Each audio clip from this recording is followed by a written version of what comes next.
dear listener, to Dream Carriage, your quiet companion at the close of the day. Here you are safe. Here you are invited to set down the weight of the hours behind you and to rest in words that move slowly, gently, like a train gliding through the night. I'm honored to be your guide this evening. Thank you for choosing to spend this time with the Dream Carriage, for allowing yourself this nightly ritual of calm. Each story waits for you here, steady as lamplight, familiar as a well-worn path, always ready to carry you into peace. Together, we will step into a world shaped not by urgency, but by stillness, a world where sounds soften, light deepens, and every detail is meant to ease your breath and quiet your mind. So, settle in, let the day fall away, and allow tonight's journey on Dream Carriage to open gently before you, leading you toward rest, and finally, toward sleep. You're in the car, following the road to the outskirts of town. You're on your way to Sleepy Hill Manor, an old home perched atop a little hill not far from here. It's the perfect place to spend a quiet autumn weekend, away from the demands of everyday life. You've never been out this way before, and had never heard of Sleepy Hill Manor until recently, when your friend invited you to come for a few days. It was a strange series of events that led to the invitation your friend told you. One day, they'd been sitting at home when they heard a knock at the door. A man in a suit was on the doorstep, with a small wooden box in his hands. When asked, the man explained that your friend was the apparent heir of an old Victorian home, located on a sprawling hilltop estate. It had been left by a very distant relative, someone your friend had never met. Inside the box was a heavy, ornate bronze key, the key to Sleepy Hill Manor. Your friend and the man agreed the key would be held in the care of the resident groundskeeper, and your friend would be welcome to visit the property whenever they'd like. It did, after all, belong to them now. So they got in touch and asked if you'd like to join them for an autumnal getaway to Sleepy Hill Manor. It didn't take much to persuade ye, and before you knew it, you'd packed your bags and were on the road.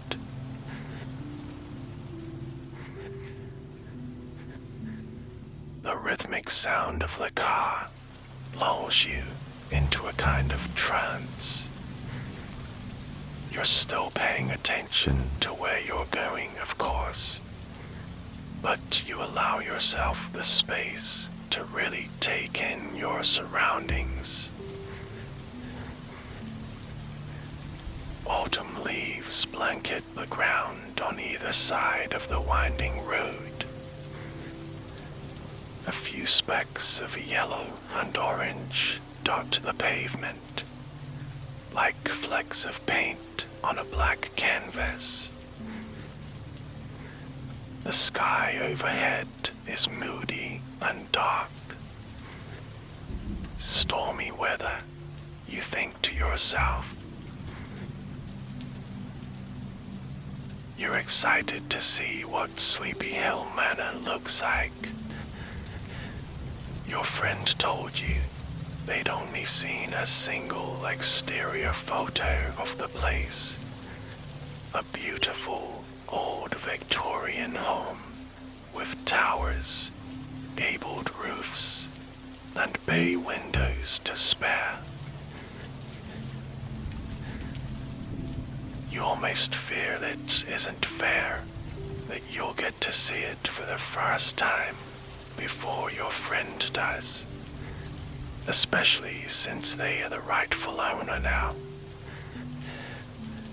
They sent you a message this morning to let you know they'd been delayed. They'll be arriving tomorrow, just in time for breakfast, instead of tonight. It means the first night at Sleepy Hill Manor will be yours, and yours alone.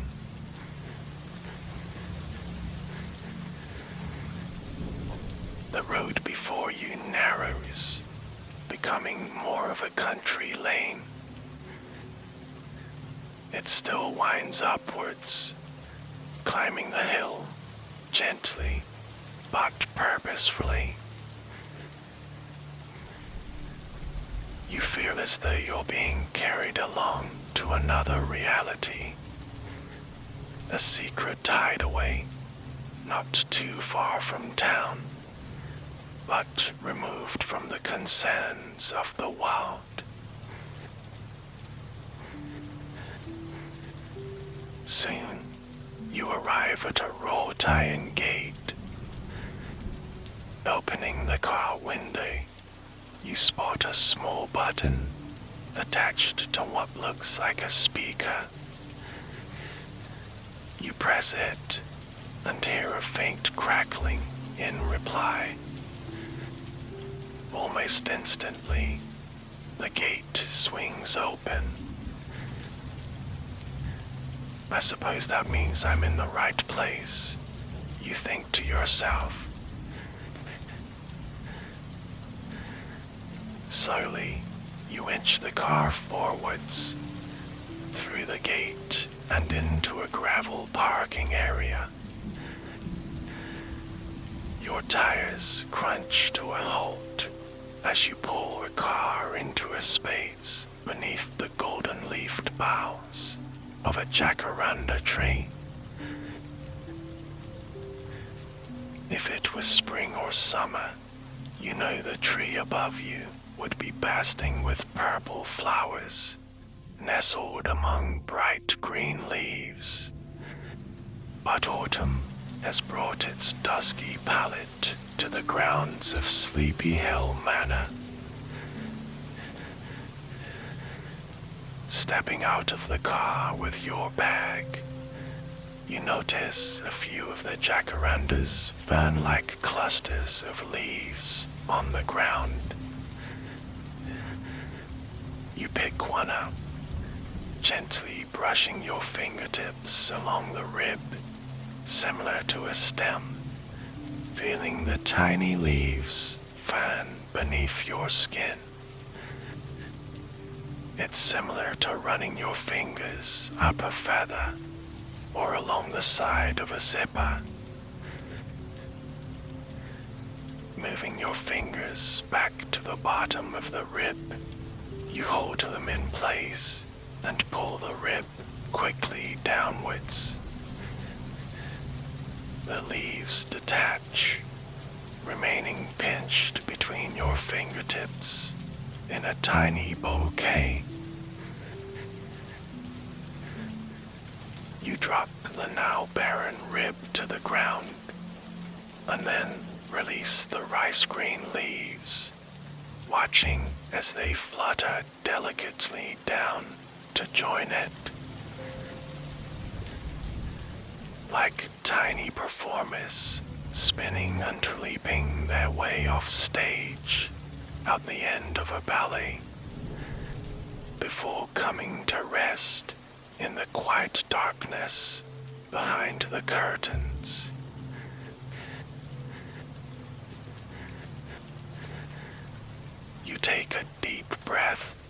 cool evening air. It's brisk with a touch of humidity. As you breathe, you detect the complex scents that mark this season. There's the smell of decomposing leaves mixed with damp wood and soil. There's a cold freshness. No flowers or pollen, just bare branches and quiet garden plots. And behind it all, there's a hint of wood smoke, aromatic and familiar. Turning to find the source of the wood smoke, you notice a small cottage at the edge of the property, near the gate. Standing just outside is an older man wearing a flat cap and an olive-colored knit vest. He nods to you when your eyes meet, and you make your way over to him. Perhaps this is the groundskeeper, you muse, and your suspicion turns out to be correct. A man of few words, he introduces himself brusquely and presents you with the large bronze key. You take it and thank him, feeling its cold weight in the palm of your hand. He nods in the direction of the manor, just down the gravel drive beyond a nearby cluster of trees. It's obscured by the autumn foliage, but you gather it's only a few minutes' walk. Everything's been prepared for your stay, he tells you. There's firewood in each room, and the beds have been made. He's also lit an oil lamp in the room you'll be sleeping in.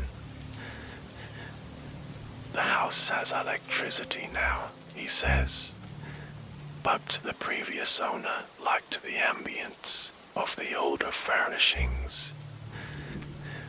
You imagine you will too. As you part ways, the caretaker reaches over and taps your arm. Storm's coming, he says, looking up to the sky, and then towards the manor. And blustery nights make for strange sounds in an old house like that.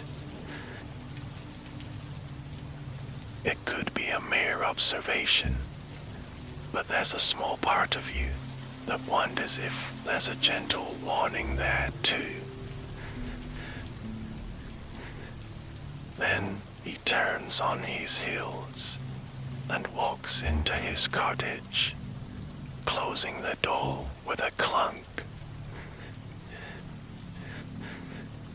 With these words lingering in your mind, you make your way up the gravel drive to Sleepy Hill Manor.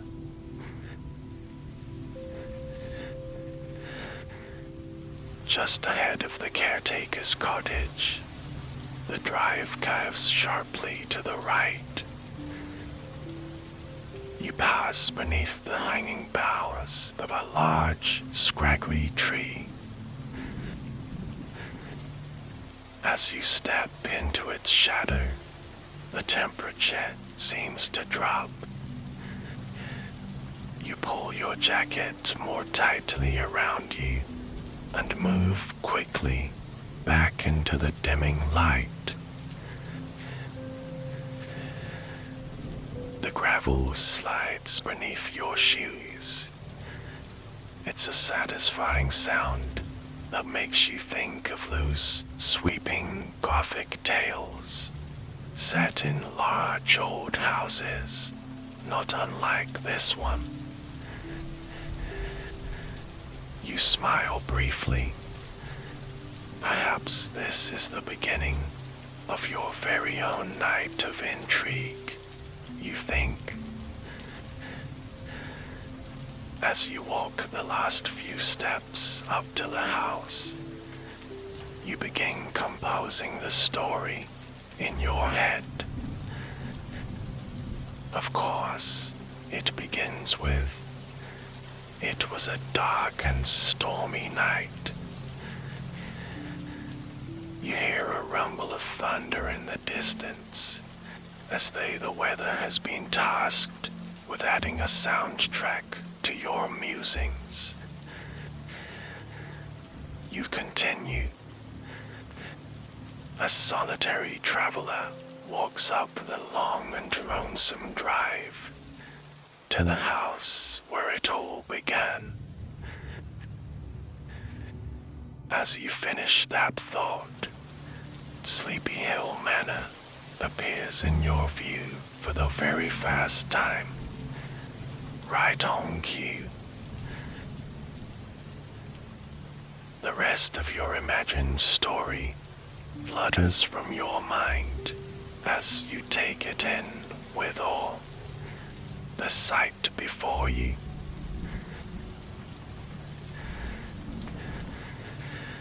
Sleepy Hill Manor is breathtakingly beautiful and mysterious, you think. Its wine-red exterior blends in with the long evening shadows and is punctuated by black and gold trim. Rounded turrets and angular towers jut up from various corners of the house, complemented by enormous bay windows and countless smaller windows that dot the exterior. The roofs are steeply pitched, and a large covered porch, shrouded in darkness, sits at the front to greet you. A set of thick steps leads up to a round keyhole-style entrance to the porch. Beyond a round entry, tones of cherry and slate fade to black near the door. Above this, on the second floor, you see a light flickering behind the sheer curtains in a round window. Perhaps it's the lamp the caretaker mentioned, you think. Sitting here in the evening gloom, the house feels old, enchanting, and quite formidable. Looking down, you see you've been holding onto the key quite firmly. It leaves a slight imprint on your palm as you loosen your grip. "It's just you and me tonight," you whisper to the house. Then you make your way up to the door, insert the key, and step inside. Just as the first drops of rain begin to fall.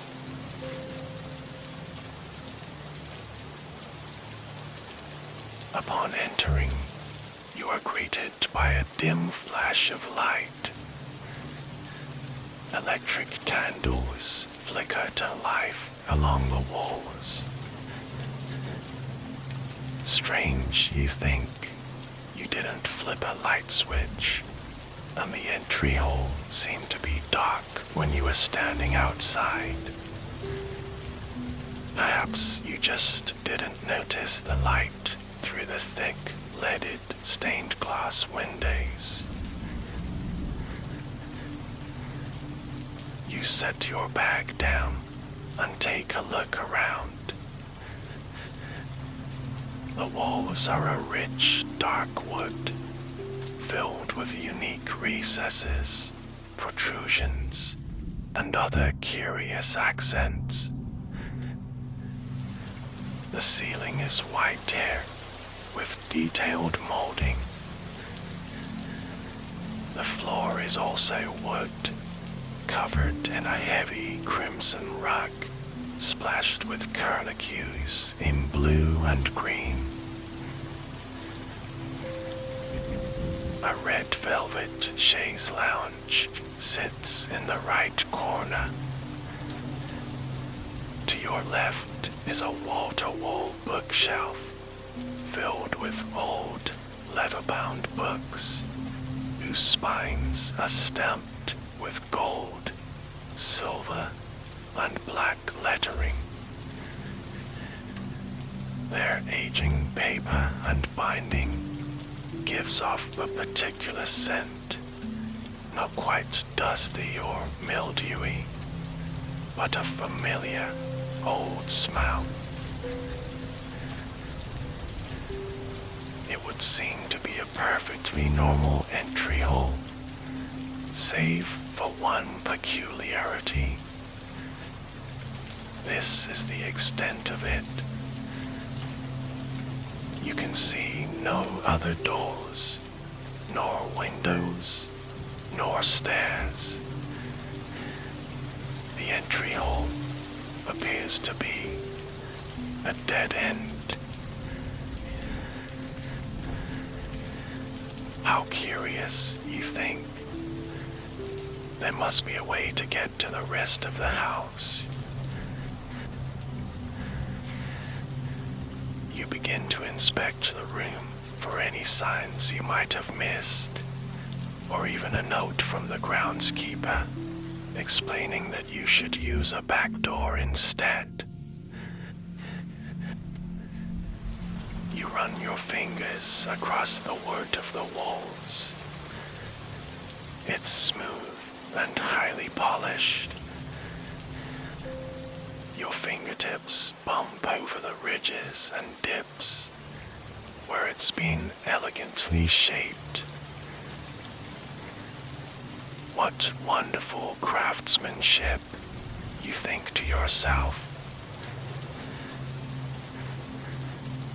Reaching the enormous bookcase, you move your fingers over the leather-bound tomes.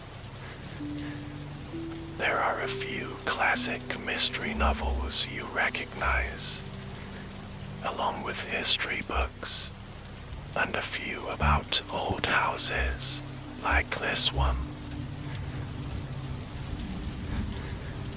Perched on a shelf at high height is an ornate silver candlestick. You can't help but touch the spindly, spider-webbed patterns of its hefty base. As your skin meets the metal, a crack of thunder sounds outside the house. A bolt of lightning flashes through the front window, and the bookcase begins to move. Slowly, it slides open to reveal a long corridor. This must lead to the rest of the house, you realize.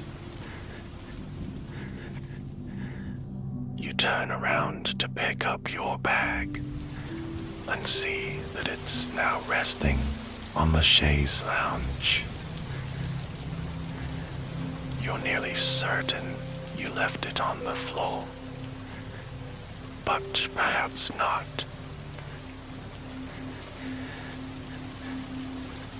With your bag in hand, you step through the opening in the bookcase.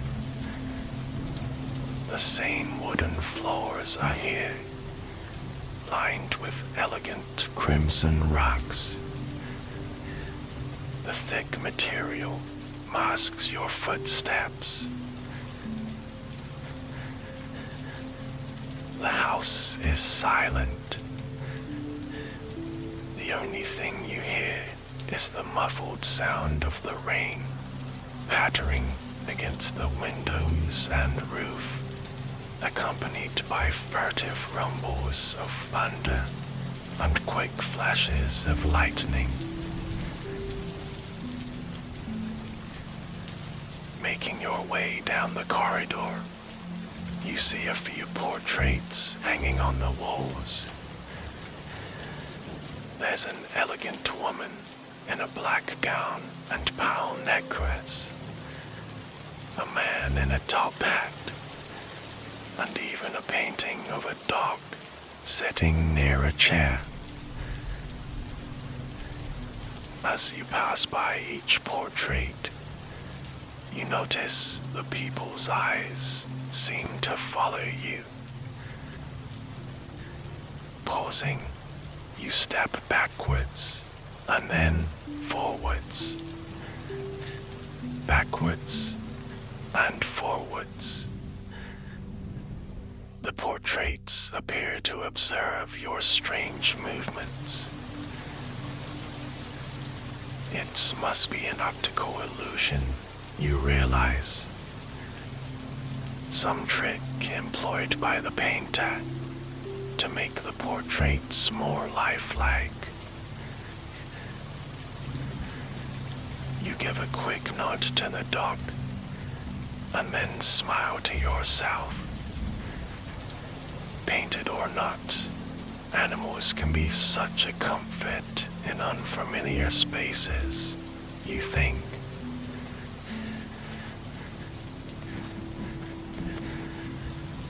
When you reach the end of the corridor, you find yourself in an odd sort of central space. In every direction, there are rooms or additional corridors to choose from. In this middle hall, there's something you never expected to find. An old-fashioned bar. Tall wooden stools stand in a line beneath the counter. Behind it are rows of glasses in all shapes and sizes, arranged in front of a wide mirror. The ceiling in this hall is different from the others you've seen. It's covered in pressed tin, which boasts elegant patterns and lends a sort of gloomy shine to the room. You wonder if the people who lived here before used to host grand parties. This space is so central. It's the perfect location for people to gather and chat. You can imagine guests in elegant, old-fashioned dresses and suits, sitting here or milling about, moving from room to room. As you're daydreaming, you catch a flash of movement out of the corner of your eye. Turning towards it, you find the hall, it's still empty. For a moment, you thought you saw the heavy fabric of a long skirt moving through a doorway. But it was probably just a trick of light. Moving on from the bar, you make a left into a small chamber, only big enough for a piano, a few stools, a wingback chair, and a tall standing table. Softly, you run your fingertips over the yellowing keys of the piano. They plunk down gently under your touch, sending solitary notes into the room. You can imagine how wonderful it must have been to sit in such an intimate space, listening to someone playing a long, moving piece. With a sigh and a last glimpse of the piano, you turn and continue to the next room.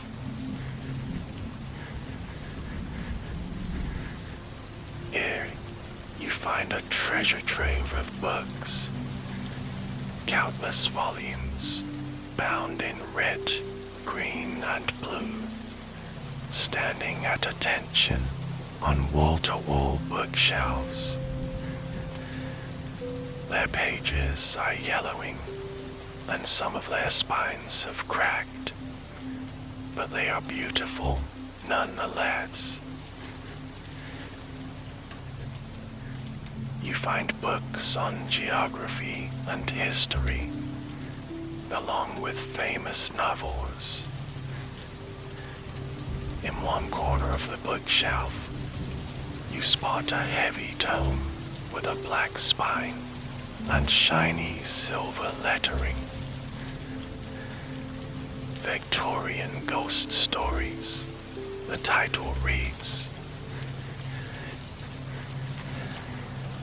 Outside, a boom of thunder rattles the windows. It's followed by a bolt of lightning that illuminates the white curtains. Even though it's a pleasant temperature in the house, you feel the urge to pull your jacket around yourself once again. Having seen all there is to see here, you leave the library and head back into the central hall.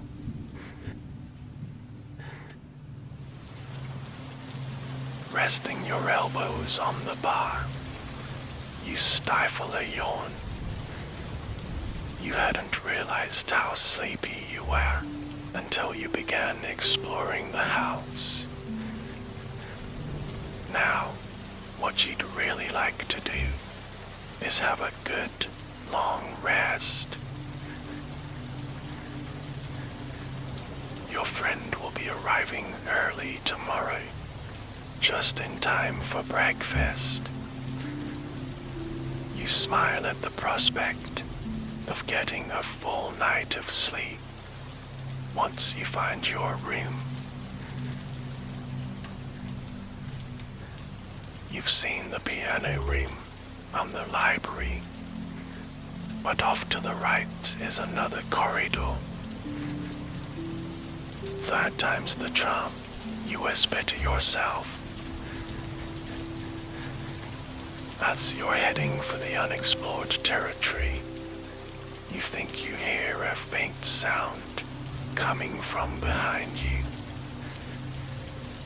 Pausing for a moment, you close your eyes and listen carefully. Yes, you think to yourself, that's the unmistakable sound of a piano. You turn back, walking past the bar and into the music room. When you enter, you feel some cool air that you hadn't noticed before. It flows over the skin on your arms, raising tiny goosebumps. Old houses can be drafty, you remind yourself, mentally making a note to close any windows you might find open. Cool temperatures aside, the room is just as you left it. the piano and the furniture are all undisturbed. You shrug and leave the room. It was probably just the storm, you tell yourself. It's time to find where you'll be sleeping tonight.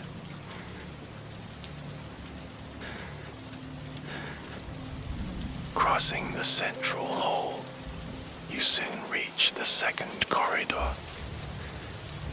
This one is shorter than the first, leading directly to a staircase.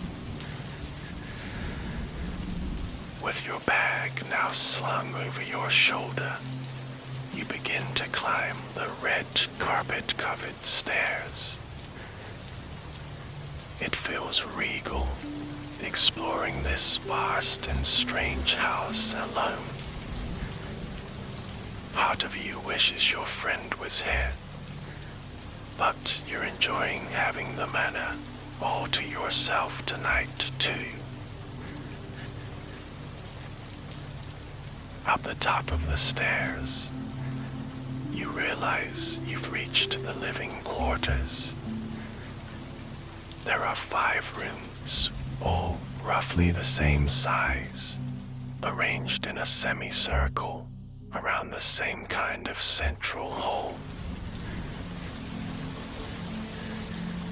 Just then, you recall the flickering of the light you'd seen through the window outside. You're nearly positive, but once you find that oil lamp, you'll find your bed for the night. You peer into the first room and see it's been done up for a child. There's a tiny bed, much smaller than Louis for adults, a few toys, and a little white wooden rocking horse. Somehow, the same draft that found you downstairs has made its way up here. A hint of cool air moves around the room, and the small wooden horse rocks ever so slightly. You smile, thinking of what a perfect room this would be for any lucky child. Moving on to the next room, you find it nearly empty. There are no furnishings here, just a built-in bookcase that's being left bare. The walls are painted the same white as downstairs, and the ceiling has ornate molding. The only object in the room is a large, dark painting hanging above the unlit fireplace. You hear a rumble of thunder in the distance. Soon, it's followed by a flash of lightning. The flash illuminates the whole room in an instant, allowing you to see even the smallest details of the painting in stark relief. You realize the painting is of this very house, Sleepy Hill Manor, on a dark and stormy night just like this one. The details are so fine, you can make out individual raindrops pounding on the windows, as they are at this very moment. Once the brilliance of the flash subsides, you're left standing in the half-dark room. There's something about the painting that leaves you feeling strange. Maybe it's too large for the wall it's on. Or perhaps the details are a little too realistic. Or maybe it's that even once the flash of light was gone, you still thought you could see the flickering of a single light in one of the upstairs rooms.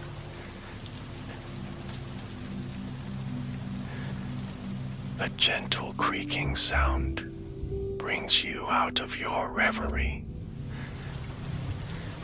At first, you think it's footsteps on the stairs, but you soon realize it's just the sound of a tree branch scratching at a window with every gust of wind.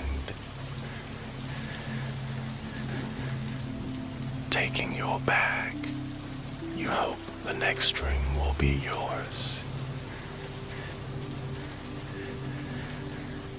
You cross the broad central hall and make your way into a large bedroom overlooking the front of the house.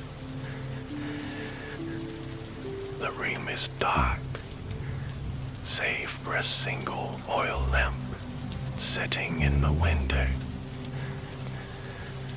Behind it, streaks of rain run down the glass like 1,000 tiny rivers flowing over hills and valleys. You smile. You found your bed for the night.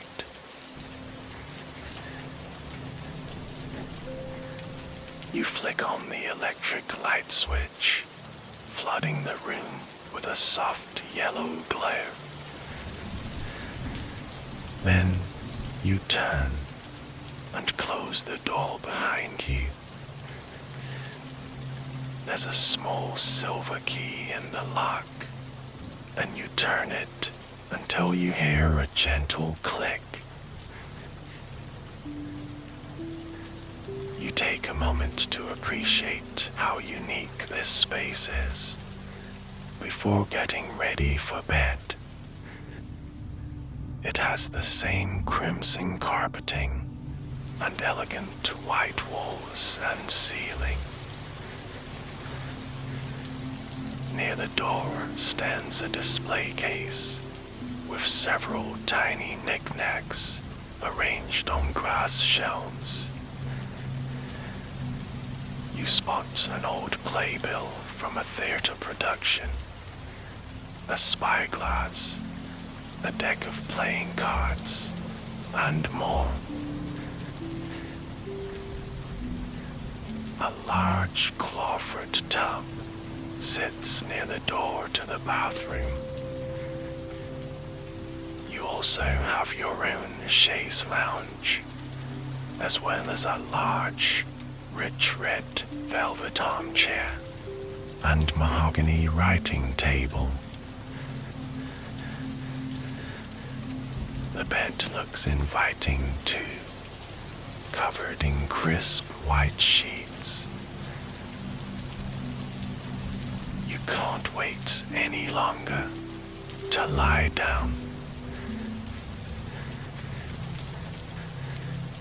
You change into your pajamas and brush your teeth in your private bathroom. Then you flick off the electric lights. The room grows dark, save for the single oil lamp in the window. You carefully walk over to it and extinguish it as well. Then you draw the curtains and slide into bed. The cool sheets envelop your body. At first, they feel chilly, but soon you're nice and warm and cozy. What a strange and fascinating old place this is, you think to yourself.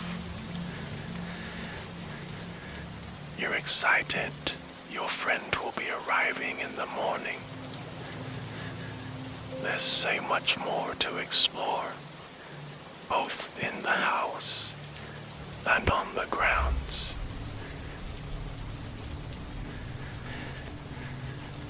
Before you know it, you feel your eyelids growing heavy and your eyes beginning to close.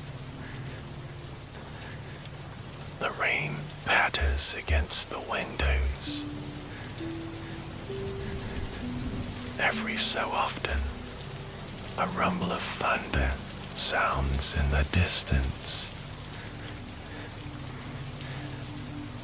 And just as you're starting to drift off to sleep, you think you can almost hear a few solitary notes from an old piano floating through the air here at Sleepy Hill Manor on this dark and stormy night.